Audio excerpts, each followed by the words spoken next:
नमस्कार साथियों। आज 3-4 चीज़ों पे बात करेंगे। एक तो NIOS से डिग्री, उसकी वैलिडिटी और उसमें से कुछ साथी HM बन गए हैं, उनके ऊपर भी बात करेंगे। दूसरा, सरकार ने कुछ नोटिस जारी किया है विधि व्यवस्था को और स्कूली कल्चर को ठीक करने के लिए, उस पर भी बातें होंगी। 20 तारीख का जो नियुक्ति पत्र बँटना है, 20 नवंबर को सरकार बांटेगी, उस पर भी बात करेंगे। साथियों, सरकार ने जो नोटिस जारी किया है कि स्कूल का जो कल्चर है वो ख़राब हो रहा था।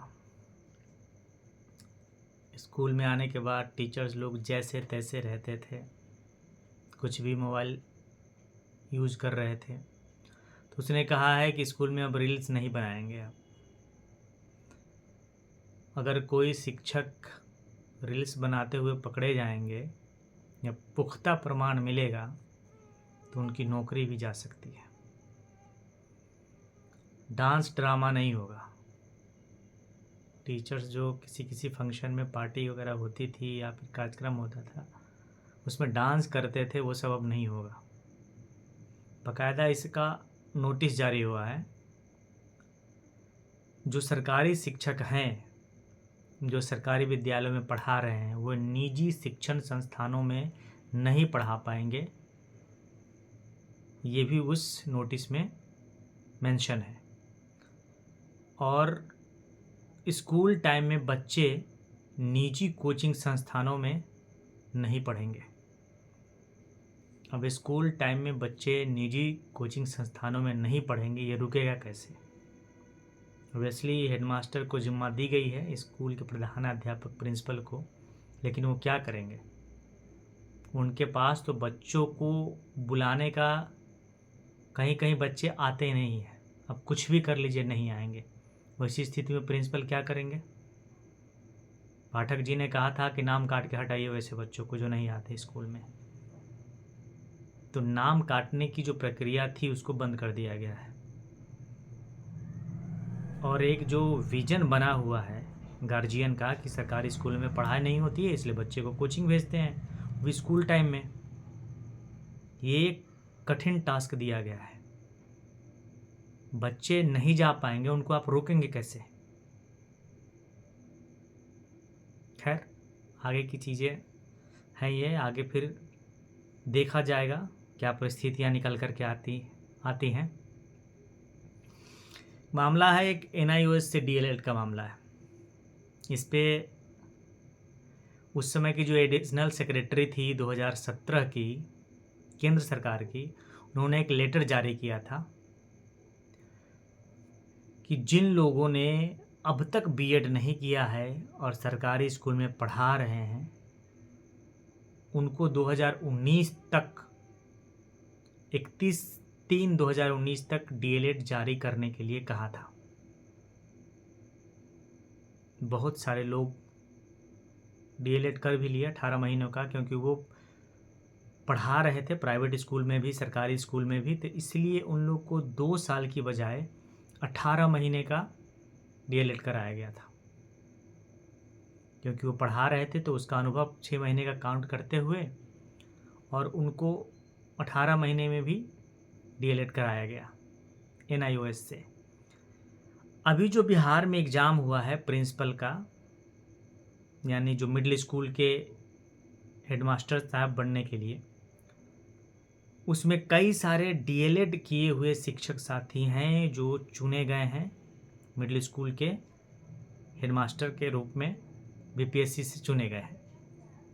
उनकी जो DLED है वो वैलिड रहेगी, मान्य रहेगी, क्योंकि सुप्रीम कोर्ट में एक वर्डिक्ट आया था और उसमें सुप्रीम कोर्ट ने आदेश दिया था DLED को लेकर के, जो 18 महीने की डिग्री है उसको लेकर के, और ये मान्य रहेगी। इसलिए आप लोग चिंता नहीं करें। कई मैसेज और कॉल आए हैं DLED को लेकर के NIOS से, इसलिए मैं इन चीज़ों को मेंशन कर रहा हूँ। कोर्ट ने बाकायदा इसको लेकर के आदेश दे चुकी है 2023 में। इसलिए आपका NIOS से जो DLED है 18 महीने का वो मान्य होगा और आप मिडिल स्कूल के प्रधान शिक्षक बन पाएंगे। इसमें कहीं कोई दो राय नहीं है। अगला मामला जो है साथी, अभी जो मैंने पिछले वीडियो में भी मेंशन किया था, अभी 20 नवंबर को नियुक्ति पत्र सरकार बांट रही है। कई साथी ये मुझे कहें, ये बोलने लगे कि आपको क्या तकलीफ है, नियुक्ति पत्र बांट रही है तो आप बार बार नियोजित शिक्षक के पीछे ही पड़े हैं। ऐसा नहीं है, उनमें जो अच्छाइयाँ हैं उनका भी जिक्र किया हूँ, कुछ गलतियाँ हुई हैं उनका भी जिक्र किया हूँ, और आप लोगों को अभी समझ में नहीं आ रहा है कि सरकार साजिश क्या कर रही है नियोजित शिक्षकों के साथ में। आप उसी साजिश का एक हिस्सा है कि सक्षमता 2 का रिजल्ट जारी कर दिया गया है। कितने महीने से रुका हुआ था, अभी 2-4 दिन पहले जारी कर दिया गया है, शायद कल ही या परसों जारी हुआ है। इसी समय जारी क्यों होना था, ये सोचने की बात है। बार बार सरकार बहाना लगा रही थी कि इतने विभागों का, एक बार तो आया था कि 18 विभागों का रिजल्ट रुका हुआ है, रोस्टर क्लियर नहीं हुआ है और एक आरक्षण का मामला है इसलिए रुका हुआ था। वो सब बहाना था। सरकार चाहती तो 15 दिन में रोस्टर क्लियर करके रिजल्ट निकाल सकती थी, और निकाल दी ना सक्षमता 2 का रिजल्ट। अगर आप लोगों ने उस दिन नियुक्ति पत्र ले लिया गांधी मैदान में, तो पहली चीज़ें आप सुन लीजिए, आपको निरंतरता नहीं मिलेगी। पीछे का कोई भी जॉब काउंट नहीं होगा। पीछे से जो चले आ रहे हैं सारा इंक्रीमेंट जोड़ करके आप लोग को पेमेंट ज़्यादा जो मिल सकता था वो भी नहीं मिलेगा। आप एक नए जॉब की, नए नौकरी की शुरुआत करेंगे, और जो TRE 2, TRE 1, TRE 2 की बहाली हो चुकी है BPSC से, उनसे भी जूनियर कहे जाएंगे। आप जो 18 साल से जॉब कर रहे हैं या कुछ 2010 के बाद ज्वाइन किए, एग्ज़ाम दे करके जो आए, उन सारी चीज़ जो पीछे की थी वो ज़ीरो माना जाएगा। इसीलिए बहुत सोच समझ कर नियुक्ति पत्र लेने जाएं। कोई बेनिफिट नहीं होगा। एक तरह से आप मान लीजिए आपके जॉब की शुरुआत अब होगी, और उसमें भी देखना ये है कि स्कूल मेंशन होता है कि नहीं, क्योंकि स्कूल मेंशन नहीं हुआ, उसमें स्कूल का नाम नहीं रहा ज्वाइनिंग पत्र में, जो ज़्यादा संभावना है कि नहीं होगा, तब तो वो कुछ है ही नहीं। एक तरह से अब आपने सरकार के सामने ये लिखित दे दिया, ये सुपुर्द कर दिया कि हम अब बिहार सरकार के कर्मचारी हो गए, और आज से यानी 20 नवंबर से, पहले आप कुछ नहीं थे। तो इसलिए ज़रा सोच समझ के, बातें बहुत हो रही हैं, चर्चा चल रही है, लड़ भी रहे हैं, आंदोलन होना चाहिए इस पे। जब आप जॉब कर रहे हैं 18 साल से, निरंतरता मिलनी चाहिए। वरीय शिक्षक हैं, भले ही जैसे भी जो भी हो, यहाँ तक 18 साल आप लोगों ने जॉब किया है, तो वरीय शिक्षक तो हैं, और सरकार को इन चीज़ों का लाभ देना चाहिए। लेकिन ये साजिश चल रही है 20 नवंबर का, आप चर्चा करके देख लीजिए, समझ लीजिए। अभी एक पत्रकार मित्र का मैं वीडियो सुन रहा था, उसमें उन्होंने एक सेंटेंस कहा है कि गांव के लोगों को शहर में आने का अधिकार नहीं है। सरकार ने जो नियमावली बनाई है अभी स्थानांतरण को लेकर के, उस मामले में बोल रहे थे। पत्रकार बंधु शायद बोलते बोलते पता नहीं क्या बोल जाते हैं, उन्हें भी बाद में संज्ञान होता होगा। मैं तो खैर अपनी वीडियो जो रिकॉर्ड करता हूँ उसको एडिट नहीं कर पाता हूँ, लेकिन वो तो एडिटिंग करके बनाते हैं। इस शहर को बसाया किसने है, और शहर जो लहलहा रहे हैं, चहचहा रहे हैं, उसमें गांव के लोगों का बहुत बड़ा योगदान होता है। हर साल बड़ी संख्या में लोग आकर के गांव में शिफ्ट कर रहे हैं, नहीं तो पुराना शहर खंडहर जैसा दिखता। जो शहर नया है वो गांव के लोगों के बनिस्पत है। पुराना शहर आप देख लीजिए, गांव में जहाँ पुराने लोग जो शहर में रह रहे हैं, पुराने एरिया जो है शहर का, उसके आज क्या हाल है। तो ये जो नए लोग जो आ रहे हैं गांव में, उनका अधिकार भी है, वो आ भी सकता है। और जो मित्रबंध जो कह रहे थे स्थानांतरण जो नियमावली है उसको लेकर के कि जो शहर के लोग हैं वो शहर में अप्लाई नहीं कर सकते हैं, तो ये तो खैर सरकार की नीतियां हैं। शहर क्या गांव क्या, जो अपने अनुमंडल में हैं अभी तक वो अप्लाई नहीं कर सकते हैं अपने अनुमंडल में, अनुमंडल से बाहर कर सकते हैं। क्या पता, हो सकता है कि अनुमंडल की जगह ब्लॉक हो जाए। बहुत गहमा गहमी है इन चीज़ों को लेकर के।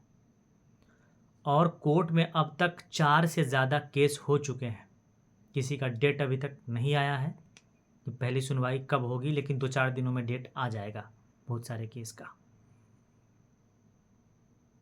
इसीलिए इंतज़ार करिए अब क्या होता है। इधर आने वाले एक सप्ताह बहुत ही शिक्षा विभाग के लिए क्रूशियल है। उधर कोर्ट का भी डेट पड़ सकता है, आंदोलन भी तेज हो सकता है, क्योंकि लोगों की निरंतरता, जो पुराने शिक्षक, जो नियोजित शिक्षक साथी हैं, जो 18 साल से, 16 साल से, 15 साल से या 10 साल से जॉब कर रहे हैं, उनकी वरीयता, उनकी निरंतरता एक साजिश के तहत छीनी जा रही है। उन चीज़ों को लेकर के वो कितना गंभीर है, हालांकि लड़ाकू तो हैं, मैंने तो देखा है आर ब्लॉक के पास। उतरना चाहिए रोड पे। आपकी निरंतरता कोई ऐसे ही छीन लेगा। राजकर्मी का दर्जा देना है नहीं देना है ये आपकी मर्जी है। और चुनाव का वर्ष है, राजकर्मी का दर्जा भी देंगे, वो निरंतरता भी देंगे। बस लड़ाई सही से लड़ी जानी चाहिए। फिलहाल साथी, हाँ एक चीज़ छूट रहा है, जो आपने कहा था कि TRE 1 का जो इंक्रीमेंट है जो अभी तक शुरू नहीं हुआ है, अब जनवरी में TRE 2 का भी इंक्रीमेंट लगेगा। तो मैं इन चीज़ों को लेकर के पहले भी आपसे कहा था कि अभी जो 9-10 या 11-12 की जो 6 दिवसीय ट्रेनिंग चल रही है वो पूरा नहीं हुआ है। अब समय भी ज़्यादा नहीं रह गया, बहुत मुश्किल 1-1.25 महीना रह गए हैं। तो इसमें अभी जो 18 से 23 तारीख की जो ट्रेनिंग का जो पीरियड है 6 दिनों का, उसमें तो पहले सब्जेक्ट वाइज सेंटर पे रखा जाता था ट्रेनिंग, एक सब्जेक्ट का एक सेंटर पे होगा। अभी क्या किया है कि एक सेंटर पे कई कई सब्जेक्ट, जैसे मसौढ़ी में है जो मुझे सूचना मिली है, वहाँ पे सोशल साइंस के भी टीचर हैं, मैथ के भी टीचर हैं, भाषा के भी टीचर हैं, सबको एक ही साथ धेड़िया धसाम जिसको बोलते हैं वो करके किसी तरह कोरम को पूरा किया जा रहा है, ताकि 2024 का जो 6 दिवसीय ट्रेनिंग है वो पूरा कर लिया जाए किसी भी तरह 31 दिसंबर तक। जब 31 दिसंबर तक 6 दिवसीय ट्रेनिंग पूरी हो जाएगी सभी शिक्षकों का, और जो सर्टिफिकेट मिलेगा वो ई-शिक्षा कोष पर अपलोड कर दिया जाएगा, उसके बाद ही BPSC TRE 1 और TRE 2 को इंक्रीमेंट मिलेगा। और इसी को लेकर के जो मैंने पिछले वीडियो में बात की थी कि संभवतः फरवरी से मिलेगा, तो इस पे हमारी एक DEO साहब से चर्चा हुई थी कि ऐसी संभावना है कि फरवरी से बढ़ा हुआ इंक्रीमेंट मिलेगा। तो अभी लगभग 2.5-3 महीने हैं, इन बिटवीन क्या होता है वो आगे समय बताएगा, लेकिन एक अनुमान है कि जनवरी वाला जो पेमेंट आएगा आपका फरवरी में, उससे बढ़ा हुआ इंक्रीमेंट मिल सकता है। और अब सरकार ने एक आध सप्ताह पहले 3% DA का जो ऐलान हुआ है वो भी इसी महीने से जुड़ जाएगा, यानी अब जो दिसंबर में पेमेंट आएगा नवंबर का, उसमें इंक्रीमेंट जुड़ करके आएगा 3%, यानी अब टोटल 53% आपको इंक्रीमेंट मिलेगा।